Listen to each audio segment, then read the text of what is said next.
obtaining the information, it's handling the truth.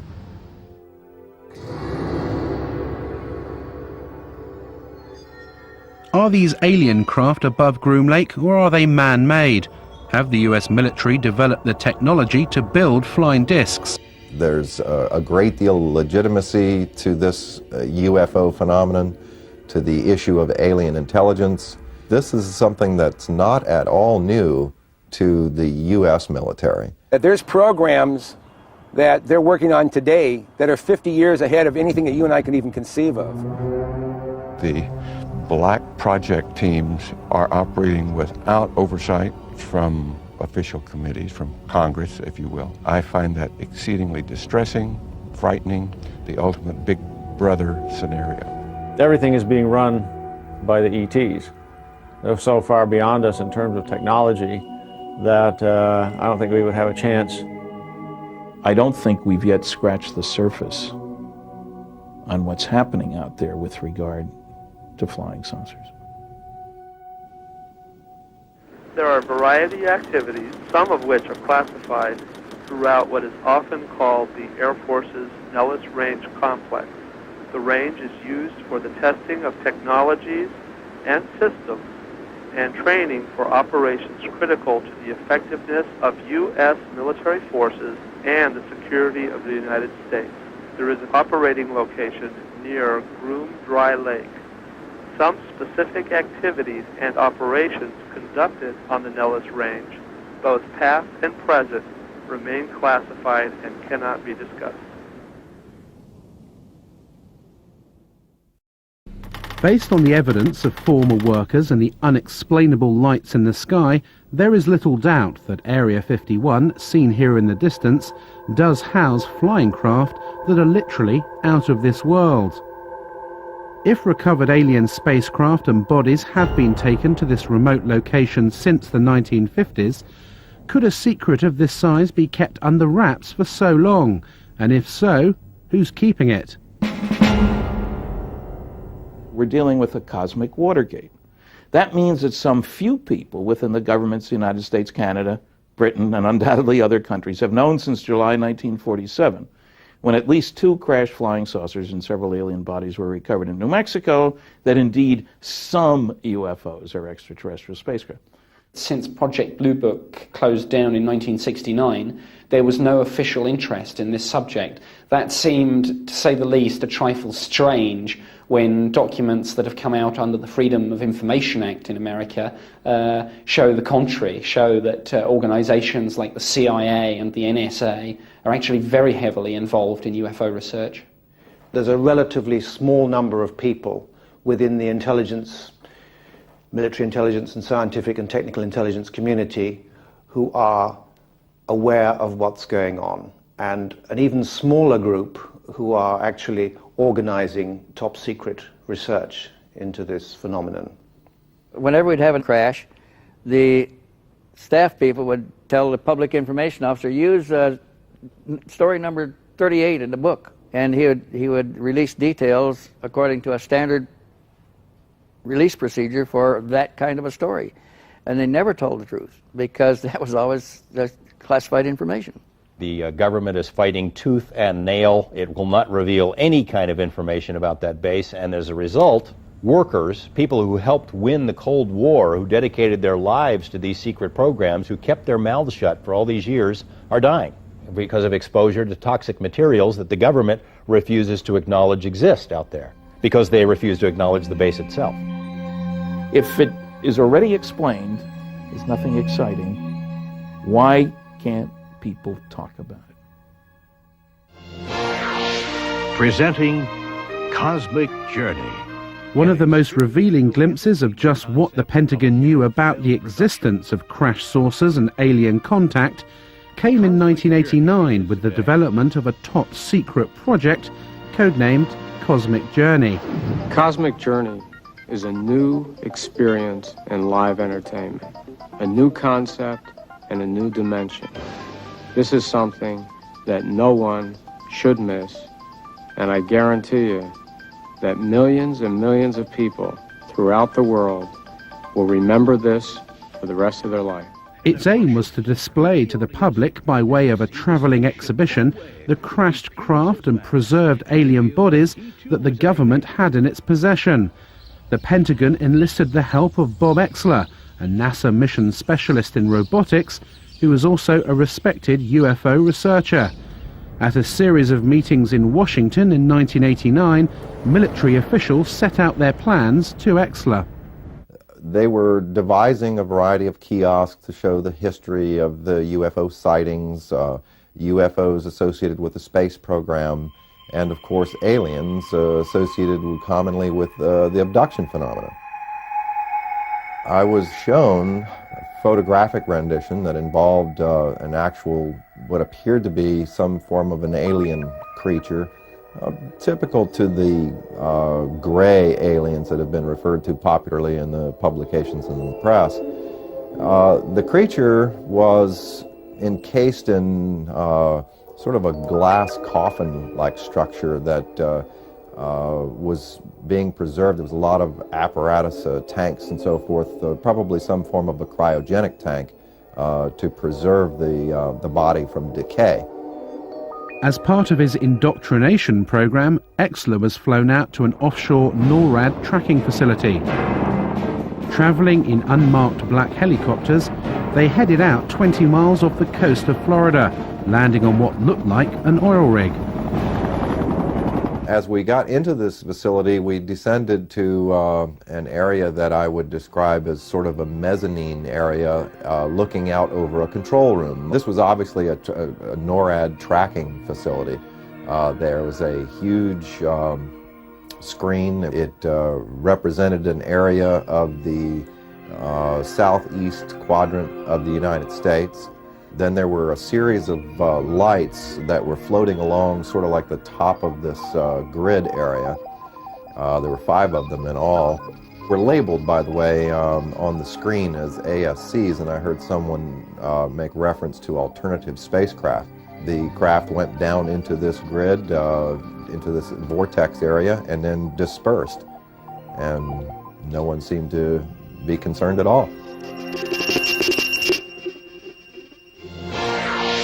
Presenting Cosmic Journey, an experiential entertainment concept of Kenneth Feld Productions. I've not since been contacted by anyone associated with the Cosmic Journey. There have been, since the publication of the book revealing the project itself, there have been a number of plausible denials by members associated with the project, and of course categorical denials on anything related to the more intrinsic alien issues. The only official UFO investigation that the United States will admit to was Project Blue Book. It was set up by President Truman in 1952 after a rash of UFO sightings over sensitive military areas. Was it a genuine attempt to investigate UFOs, or just a smokescreen to keep an increasingly anxious Congress and public at bay? The public was told everything's under control. Sign, grudge. Blue Book, that is the organization that's doing the UFO thing. We have access to the finest scientists. And there was a whole bunch of malarkey that went along with that. It was set up as a public information office to answer the questions on the UFO phenomena for the public. And their case information, their files, were sent down from upstairs, from where my office was, where my desk was. Usually cases that could be explained away, and those were used as sample cases in dealing with the public. Anything classified above confidential stayed upstairs and even went higher and never came into the purview of Blue Book at all. I don't think it was a genuine investigation in that the really sensitive reports were filtered out by a more important group than Project Blue Book. We have obtained copies of Project Blue Book documents. There are literally hundreds of reports of UFO sightings and eyewitness accounts from both civilians and military personnel, many that were unexplainable.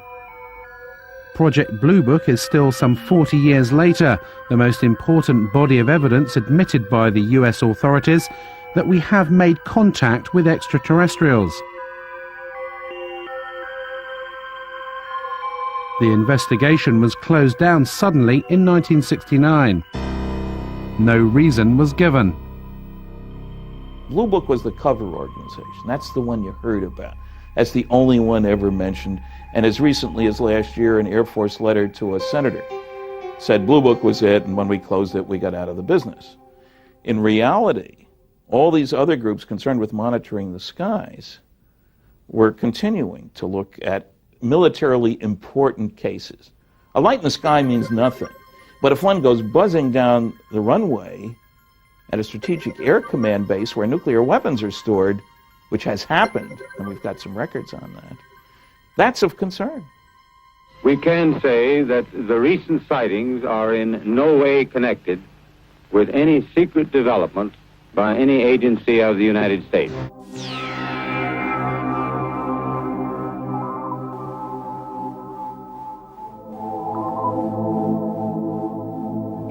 You can go and look through the Project Blue Book records and find numerous sightings which have been, quote, explained. And you go and look at the explanation and you find the explanation does not fit the description by the witness or witnesses.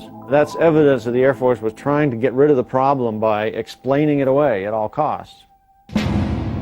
The evidence seems to suggest that the United States government is still investigating UFOs. The question is, who's in charge? Both the NSA, FBI and the CIA deny any responsibility. Because all information regarding extraterrestrials is handled as SCI, sensitive compartmentalized information, even the President of the United States in the White House behind me may not know the whole story. Who's in charge? Is it the President? Is it the Air Force? I'm convinced that we still have an analog with Majestic 12, a group of outstanding people, intelligence community primarily, and some technological people are running the show. Presidents come and go, the intelligence agencies go on forever. To the best of my knowledge, there is no official UFO investigation unit operated by the United States government. However, unofficially, the records show that the Defense Intelligence Agency, through its Defense Attaché system, has a remit to report on UFO incidents worldwide, and that's easily provable, despite the fact that the DIA maintains they have no interest at all in the subject. I tried during my 3-year tour of duty to establish contact with an opposite number in the United States. I made repeated attempts to do that, but consistently drew a blank. I was told that since Project Blue Book closed down in 1969, there was no official interest in this subject.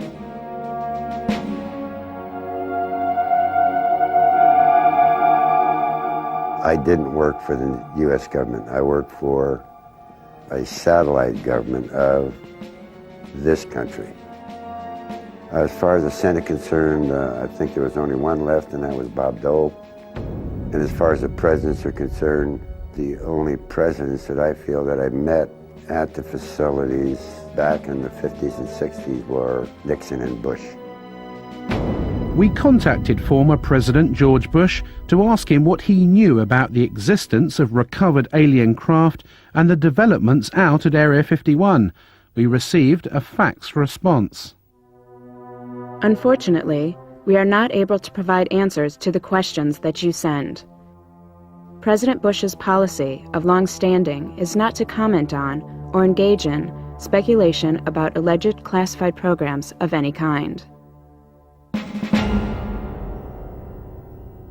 A close confidant of George Bush and a man well acquainted with Area 51 was Admiral Bob Inman.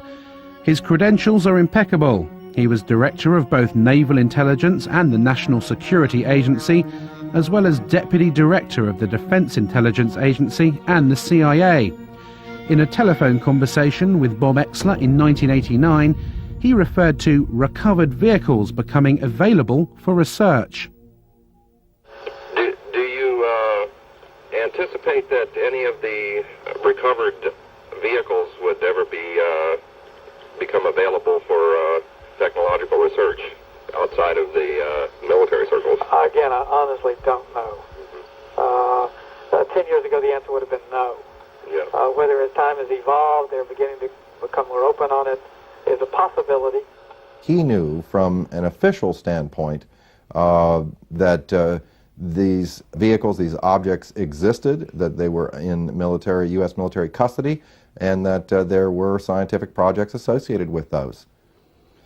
I believe it is the first revelation by anyone in a high enough level capacity within the U.S. government, especially within the intelligence community, to, in effect, acknowledge that we are indeed involved, that UFOs are real, that they were developed by non-human intelligence, and that somehow or another we have acquired possession of that technology.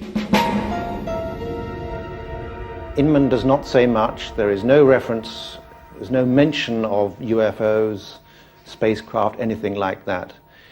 The conversation centers on recovered vehicles, technology, and so forth. But Admiral Inman was aware of the subject matter, and we know from his executive assistant, Tom King, that there was to be no public discussion of these matters, the matters that had been discussed between Exler and Inman, because of national secrecy laws. He asked that you not quote him or use his name in any manner without his prior approval. Inman retired from government service in 1982 to become president of Science Applications International Corporation of San Diego. Interestingly, one of the company's primary areas of research is into gravitational propulsion systems, the same method of propulsion of flying discs that Bob Lazar worked on at Area 51. Jane's Defense Weekly, the popular military and defense publication, published an article about SAIC, and there's a postscript to the article that anyone who believes in the science of anti-gravity to be too arcane, too esoteric, even for the U.S. Air Force, should consider the electric propulsion study undertaken by SAIC for the Astronautics Laboratory, which is now part of the Phillips Lab. The study's primary objective was to outline physical methods to test theories of inductive coupling between electromagnetic and gravitational forces to determine the feasibility of such methods as they apply to space propulsion, and in simplified terms, an anti-gravity propulsion system. It remains for some the ultimate quantum leap. Well, it's possible, one, because I saw the equipment that would do it, and two, it is theory that would work. Gravity distorts time, and like I said, that's not a theory, we know that to be true. And if you're bending space and time along with it, when you wind back up in that place, you're there between the ticks of a clock.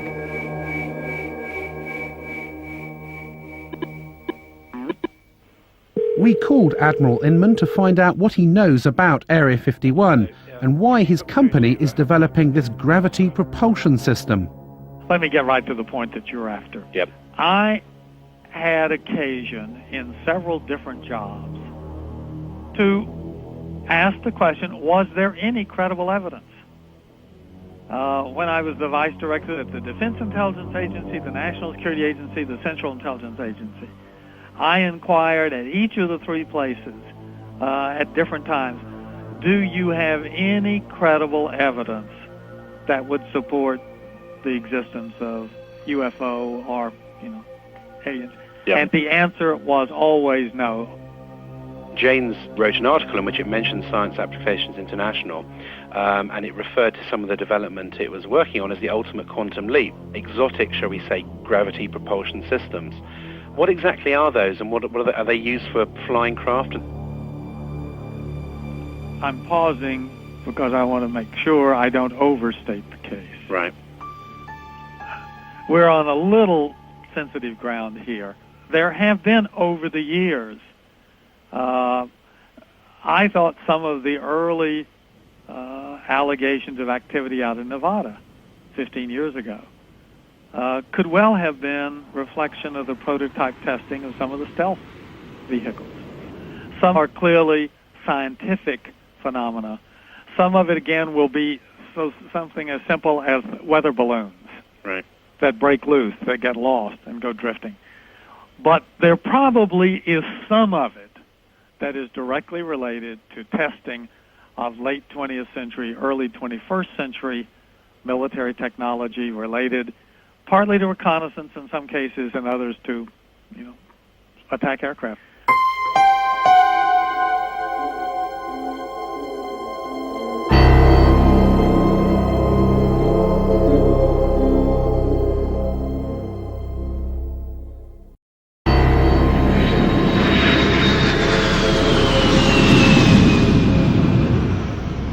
This is the Nellis Air Force Base, one of the top military installations in America.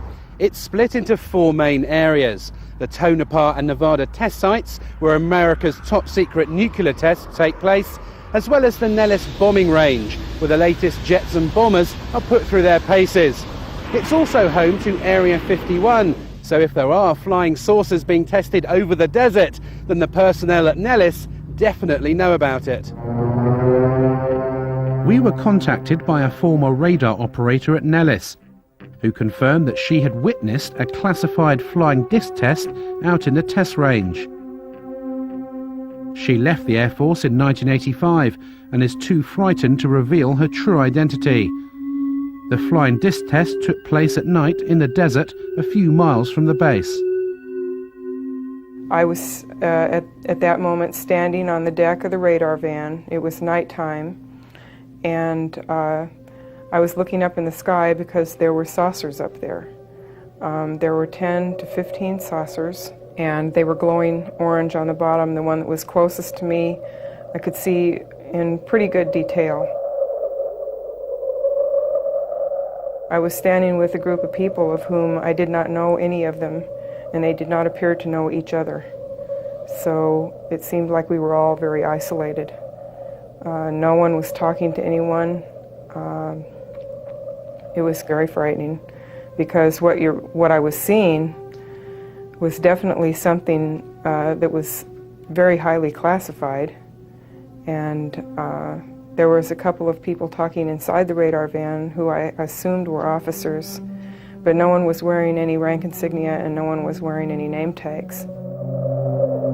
The maneuvers that they executed were very sophisticated, so my guess is that they were being piloted by aliens who knew exactly what maneuvers they could do.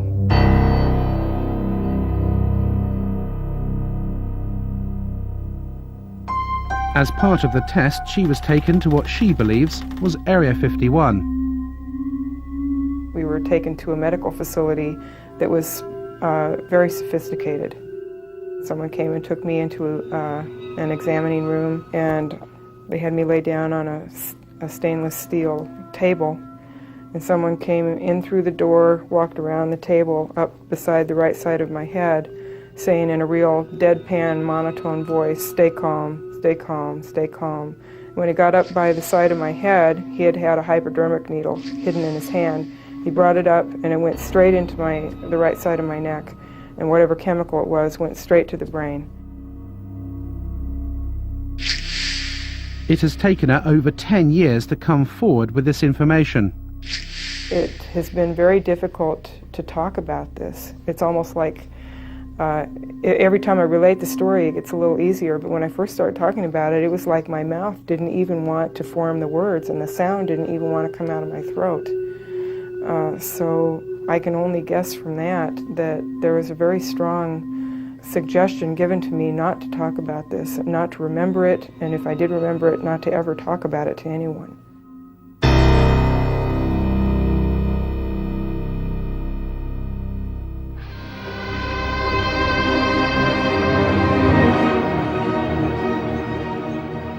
As recently as 10 years ago, this Lockheed A-12, which flew out of Groom Lake, was still one of the US Air Force's most top-secret military aircraft.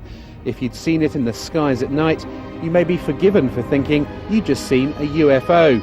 So how many of the hundreds of thousands of UFO sightings every year are nothing more than military aircraft? And is the great secret of Groom Lake just a 21st century descendant of this airplane?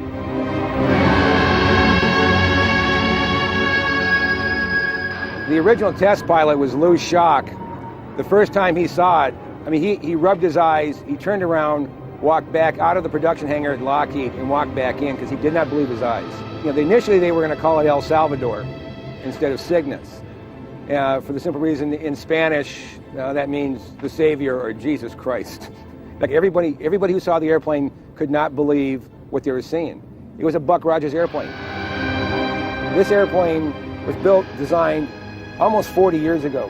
40 years before that, the hottest thing flying was a Seversky P-35. 40 years before that, it was a balloon. So the technology has not stood still. So it's a very good possibility that we are looking at man-made transportation for the 21st century. The United States Air Force alone, in 1997, according to the latest budget request, will spend more than $11 billion on research, development, and production of secret weapons systems of one kind or another. That's considerably more than the entire research and production expenditure of any other military in the world. I am very distressed that the black project teams are operating without oversight from official committees, from Congress, if you will, from public oversight, with black budgets that no one knows where it's going or what it's being used for. I find that exceedingly distressing, frightening, the ultimate big brother scenario. I think a good part of the reason for keeping everything classified is because this is an awesome weapon. Now you think the amount of energy that this system can put out, weapon system if you want to look at it as that, and it obviously had some weapon potential. Just think about being able to deploy something like that virtually instantaneously anywhere in the world. You know, you have a conflict in the Middle East, how long does it take you to get an aircraft carrier over there? Well, it takes a long time. Here's an awesome weapon power that flies, that can move somewhere virtually instantaneously and, you know, pound an enemy virtually into dust.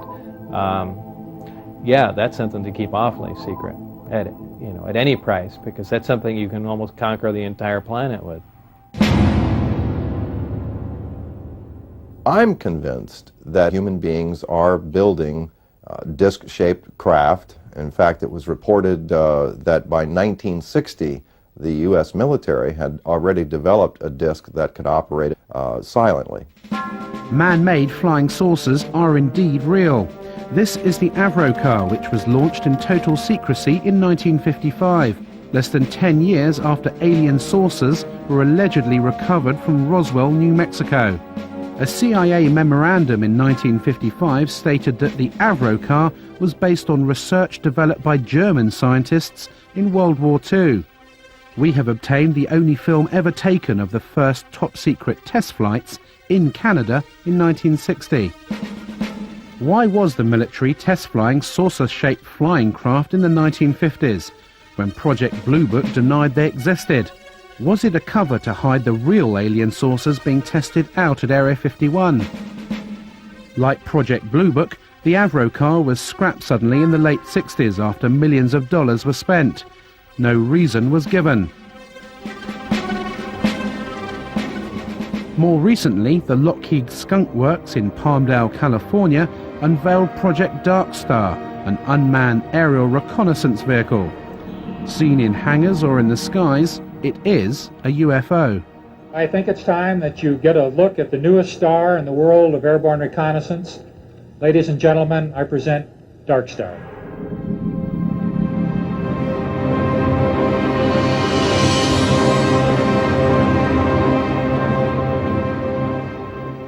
Dark Star is a very unusual looking aircraft. It has a saucer-shaped body and a pair of very long, slender wings attached to the back. Like many stealth aircraft, including the B-2, its appearance varies drastically according to what angle you see it from. if, for example, you see the aircraft kind of edgeways on, you might well think that this was something totally foreign, totally unlike any conventional aircraft, and certainly much more like what people have described as flying saucers. I think it's quite possible that some of the things that are being developed in the United States today are of such a revolutionary nature and still very secret that when they are seen from time to time, as things inevitably do get seen when they're tested, that they could be mistaken for what people think are UFOs. At any given time, of course, the technology that we have is 5 or 10 years more advanced than the technology that is on public display. But these sorts of things do not fly over the heads of bewildered members of the public. They fly exclusively in very clearly defined ranges and danger areas. So the sorts of things that are being reported as UFOs will not be ours. In September of 1947, the Air Force wrote to J. Edgar Hoover a letter saying we've checked all of our research projects, etc. You know, this would be not just the Air Force, but the Navy and the Army, everybody. And we have nothing that could create these flying disc sightings. A big UFO convention came to an end in Las Vegas last night, and afterwards, naturally, some of the members went out in the desert to search for UFOs. A news crew went along too, and sure enough, it wasn't long before a mysterious, unidentified object appeared. Not too surprising, somewhere up there, you see it, because this patch of desert is right near a military test site. This looked like no aircraft lights that any of these folks had ever seen. Was it a bird? Was it a plane? Was it the Aurora, the secret plane? We don't know. More to come, I'm sure, and the Air Force is not saying anything as usual.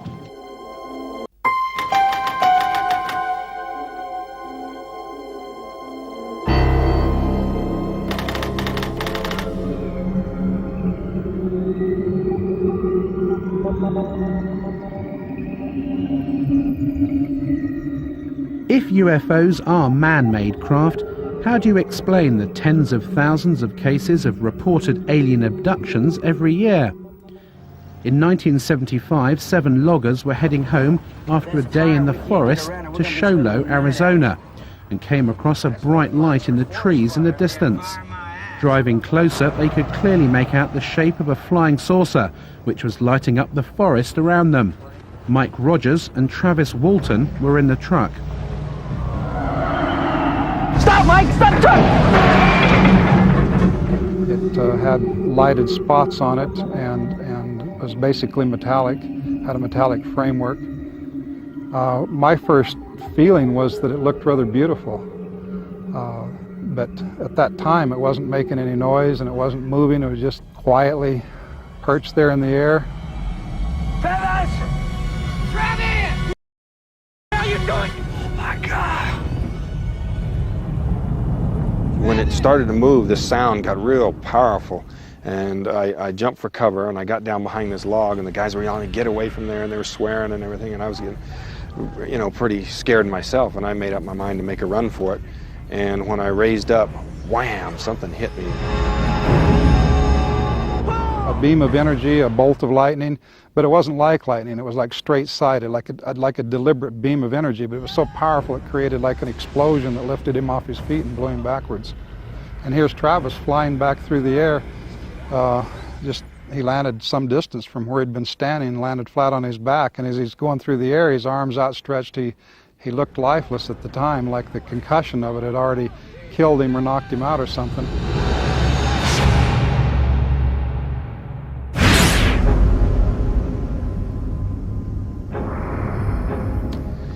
Well, I could hear the sounds of movement around me, and I had trouble focusing my eyes at first. I saw there was a light above me, and the ceiling was very close. I could feel I was laying on top of some hard raised surface. But when I finally got where I could focus my eyes, and I saw these creatures standing over me, I just flipped out. I just instantly became hysterical. I started screaming. I was definitely not in a hospital. And can you describe what these aliens look like? Well, they were basically humanoid, you know, 2 arms, 2 legs, like that. But they had very large heads, no hair, huge eyes, sort of a pale grayish white skin, and they were wearing coveralls, a kind of a brownish coverall. After spending what Travis remembers to be an hour or two inside the craft, the aliens put a mask over his face and he awoke in the middle of the road with the craft above him. He'd been missing for 5 days. What do you say to people who say, you know, these 7 loggers in the woods just made this whole story up? I mean, you know, 7 people see the same thing. They stick by their stories for over 2 decades. You know, all of us have taken polygraph tests. Every theory the skeptics come up with is just absurd and easily proven so. Well, I spent a day with Travis and Mike Rogers. He passed the lie detector test. Their story is consistent. There were 5 other people there, after all, who saw part of these events unfold, and who also passed the lie detector test. His story is consistent. It's never changed. In a court of law, that would make the case. I found his story profoundly convincing.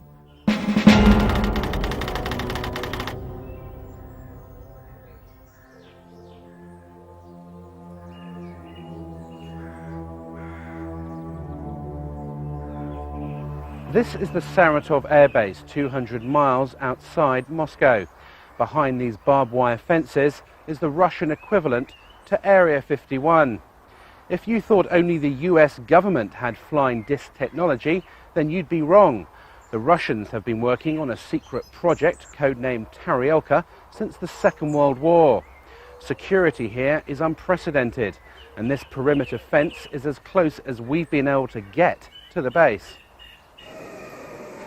We did secure some footage of the flying disc in the hangar. The codename for the project is Ekip, and it has been designed for humans to fly.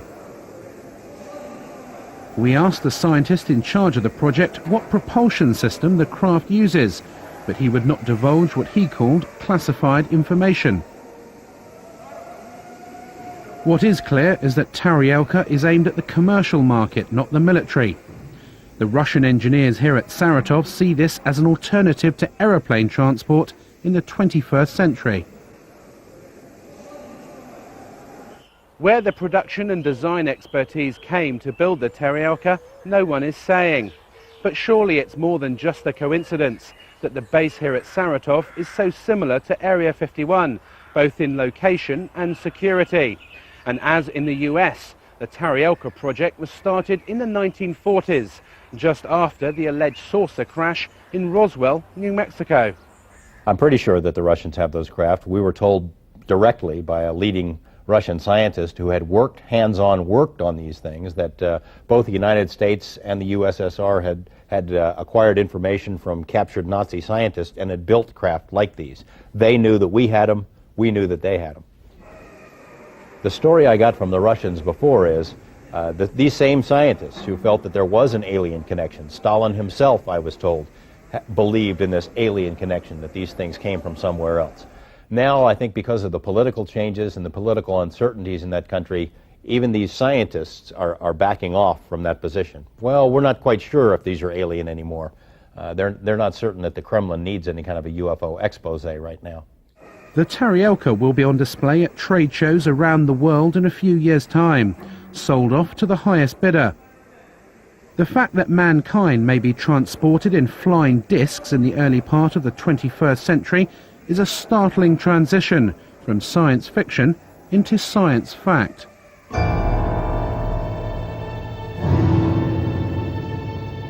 Have alien saucers crashed on Earth, and have we back-engineered these craft to develop our own 21st century flying discs?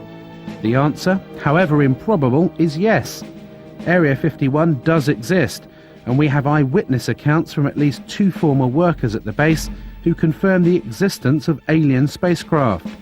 The truth seems to be out there, but will they ever admit it? It's likely to be a very long time before we discover what is actually being done out at Groom Lake now. If you look at the intelligence community particularly, they seem to wait anything from 15 to 20 years or more after something has been retired before they acknowledge its existence. Therefore, if things are operational now, we may not see them for another 30, 40 years. What also happens at that point is that things remain secret for so long that the people who originally decided they should be classified are retired or quite possibly dead. And it becomes almost impossible to declassify a program at that point because nobody knows quite why the secret is being protected. The Air Force headquarters files up through 1955, 9,800 feet of material. That's 1,000 four-drawer filing cabinets. When I went to ask for stuff out of these files, only 10% of the boxes I was interested in had been classification reviewed. And in those boxes there were withdrawal sheets all over the place. So secrets can be kept. They are being kept. One way that they're being kept is the naivete of the people who think, if this was going on, I would know about it. The ego is a powerful weapon. They have to know that it has to come out, and it has to be part of their program that it will come out. We just don't know what the agenda, what the time frame is. I think it's very reasonable, let's say if contact were made in the 1950s, I think it's very reasonable of the government to say, let's keep it secret for 40 or 50 or 60 years so we can study it, so we can reproduce the craft, so we can understand what it is we're dealing with and release it to society slowly. Perhaps that's what they're doing now. Do you think the secret will be out in a few years' time? I'm saying because I've got permission, I'll turn my papers over to you in 2002. And then you'll know who I am.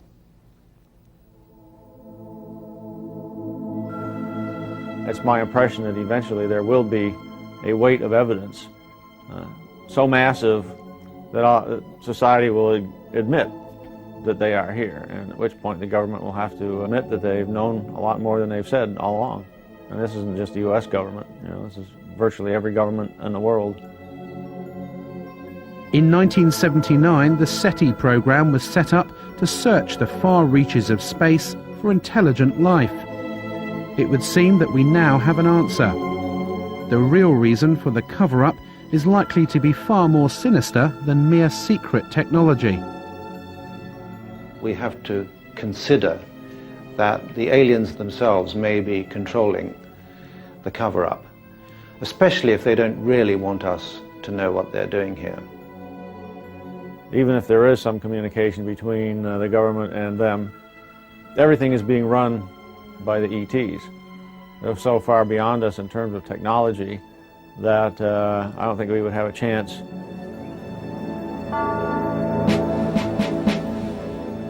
They, the officials in charge of this information, are going to look rather impotent were it known that there are extraterrestrials invading our airspace against whom we have inadequate defense.